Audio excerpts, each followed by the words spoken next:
we are strolling through the bustling streets of Paris in the beginning of the 1900s, 1908 to be exact.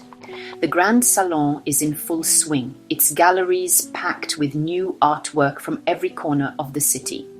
Among the judges stands the already legendary Henri Matisse, casting a discerning eye over each new canvas.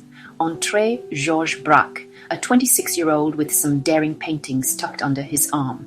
By day, he's an unorthodox talent fixated on pioneering ideas. By night, he slips through alleyways peeling off posters to add to his growing collection. He's also a skilled athlete, an unlikely figure amid the bohemian crowd.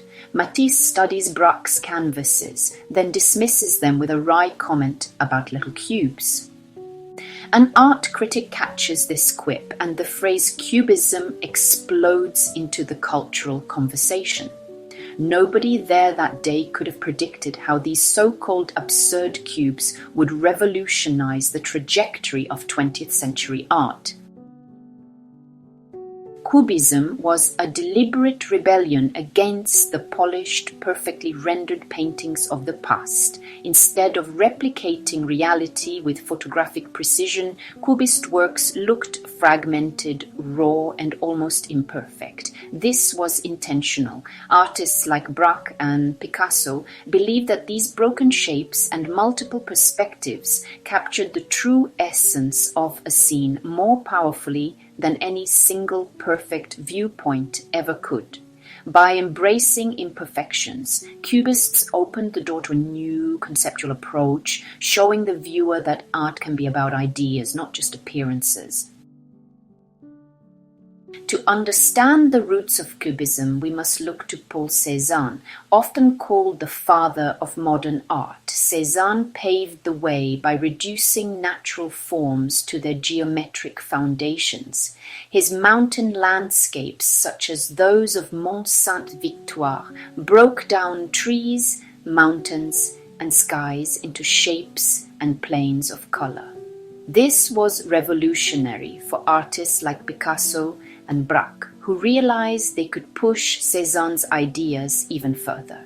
Cézanne's influence on Cubism can't be understated.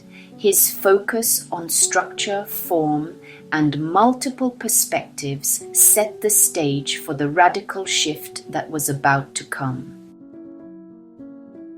While Picasso and Braque were the movement's most famous faces, Jean Metzinger played a crucial role in shaping Cubism's theoretical foundations.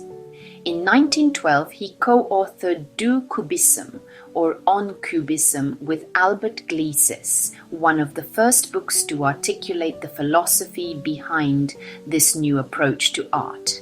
Metzinger's own paintings, such as Tea Time, showed fragmented planes and layered perspectives, helping viewers see just how far the human eye and imagination could go when freed from the shackles of single-point perspective.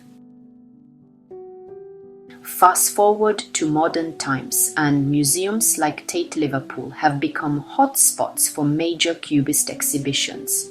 By curating works of Picasso, Braque, and others, museums have helped a new generation appreciate the movement's revolutionary spirit. The exhibitions often demonstrate how Cubism evolved from its earlier analytical phase into the vivid collage-heavy works of synthetic cubism.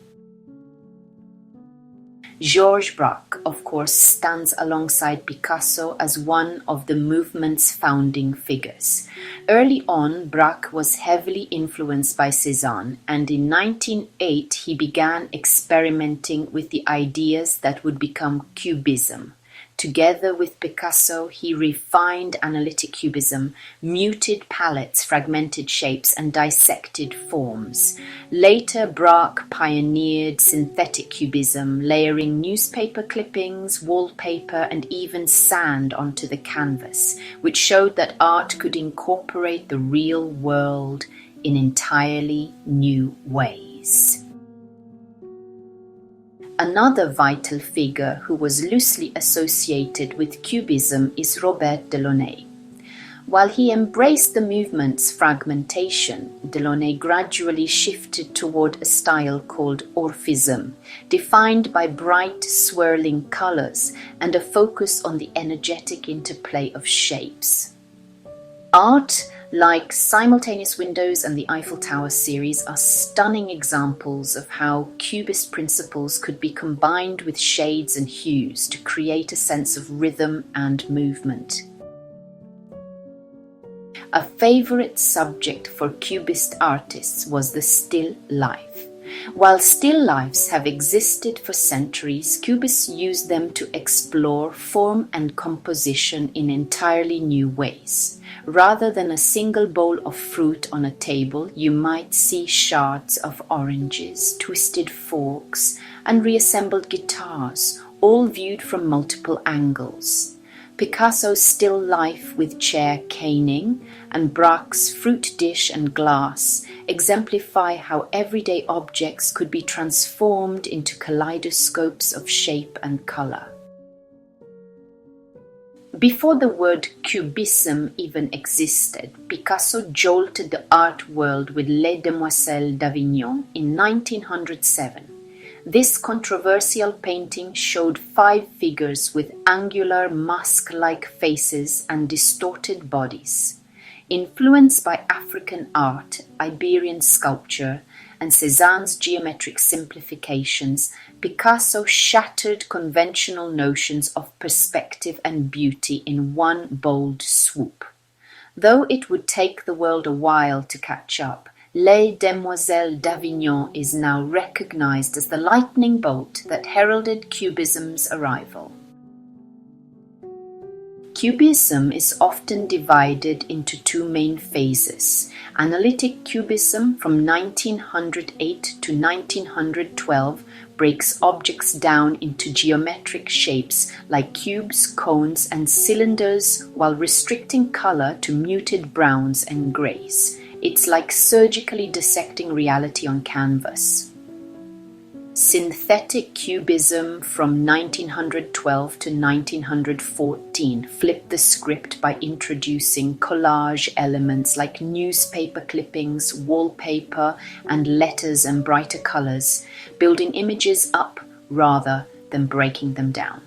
Analytic Cubism gave us Picasso's Ma Jolie. Synthetic Cubism led to Braque's bold collages. Both phases revolutionized how we see and interpret form. Despite lasting only a few decades in its original, Cubism still radically reshaped the world of art.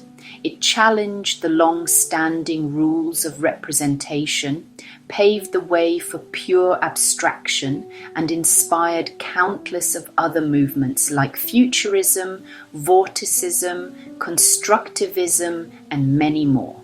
Museums like Tate Liverpool keep this legacy alive by presenting Cubist masterpieces to new audiences.